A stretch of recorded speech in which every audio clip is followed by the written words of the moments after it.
பிரியமானவர்களே, இயேசு கிறிஸ்துவின் இனிதான நாமத்தில் அன்பின் வாழ்த்துக்களை இயேசுவின் நாமத்தில் தெரிவித்துக் கொள்கிறேன்.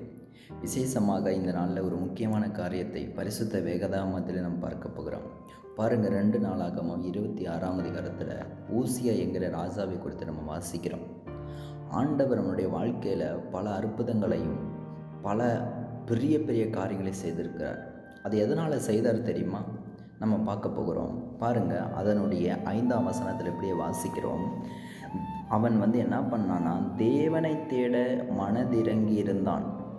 அவன் கர்த்தரை தேடின நாட்களில் தேவன் அவன் காரியங்களை வாய்க்க செய்தார். பிரியமானவர்களே, இன்றைக்கு அநேகர் நம்மக்கிட்ட சொல்கிறதுன்னா, பிரதர் சிஸ்டர், கர்த்தரை தேடுறேன், சர்ச்சைக்கு போகிறேன், ஜெபம் பண்ணுறேன், ஆனால் காரியமே வாய்க்க மாட்டேங்குது, என்ன பண்ணுறதுனே தெரில. நானும் ஜெபிச்சுக்கிட்டு தான் இருக்கேன், நானும் ஆராதனைக்கு போய்கிட்டு தான் இருக்கேன். ஆனால் நான் அப்படிப்பட்ட யாராவது இதை கேட்டிங்கன்னா நான் உங்களுக்கு சொல்கிறேன், தேவ வசனத்தின்படி கர்த்தரை தேடுங்க. ஆண்டவர் சொல்லாத வேறு எந்த வழியிலையுமே நீங்கள் போயிடாதீங்க. அப்படி போனால் காரியம் நிச்சயமாக நடக்காது. ஏனோ தானன்னு ஜெபம் பண்ணாதீங்க, ஏனோ தானன்னு கர்த்தருடைய வார்த்தையை வாசிக்காதீங்க. ஏன்னா இதில் ஜீவன் இருக்கிறது, இதில் ஜீவன் இருக்கிறது. இது உயிர்ப்பிக்கிற வார்த்தை, இது உற்சாகப்படுத்துகிற வார்த்தைங்க.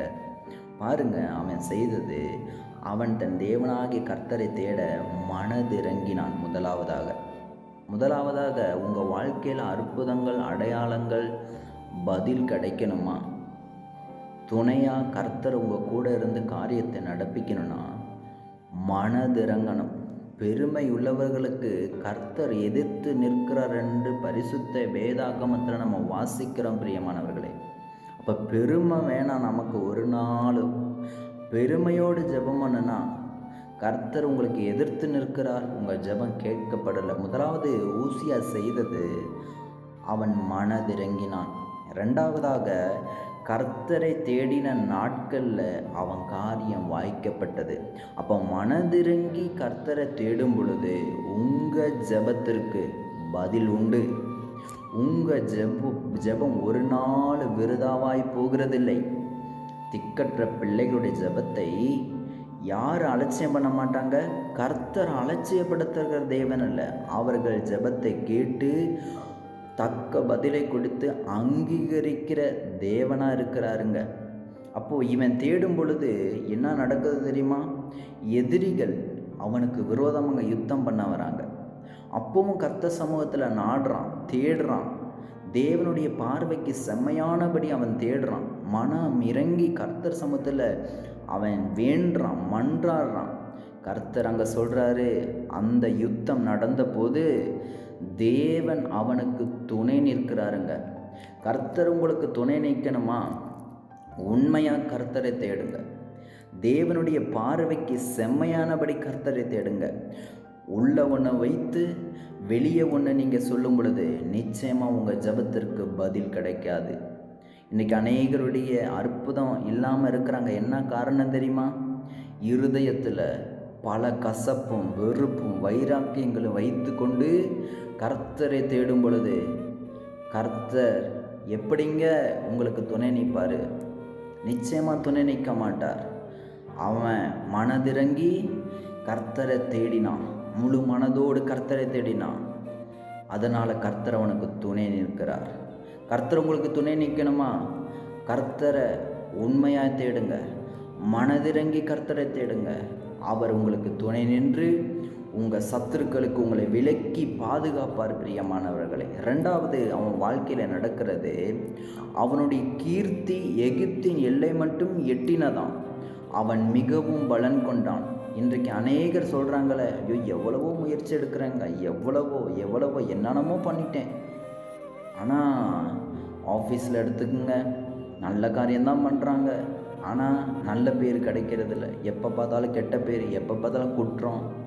நான் சொல்கிறேன், அப்படிப்பட்டவங்க இதை கேட்டால் உங்கள் வாழ்க்கையில் கர்த்தர் பெரிய ஒரு காரியத்தை வைத்திருக்கிறார். அதை பெற்றுக்கொள்கிற வரைக்கும் கர்த்தரை உண்மையாக தேடுங்க.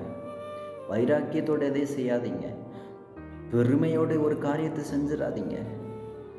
நீங்கள் தேவ சித்தத்தின்படி செய்யும் பொழுது, தேவனுக்கு விருப்பமானதை செய்யும் பொழுது நிச்சயமாக நீங்கள் பலன் கொண்டு உங்கள் கீர்த்தி நிச்சயமாக எல்லை மட்டும் பிரசித்தமாகும் பிரியமானவர்களே. மூன்றாவதாக ஊசியாவினுடைய வாழ்க்கையில் அவன் கர்த்தரை தேடினதுனால என்ன நடக்குதுன்னா, அவன் பலப்படும் மட்டும், வசனம் சொல்லுது பாருங்க, அதனுடைய 15ஆம் வசனத்தில், அவன் பலப்படும் மட்டும் ஆச்சரியமாய் அவனுக்கு அனுகூலம் உண்டாயிற்று.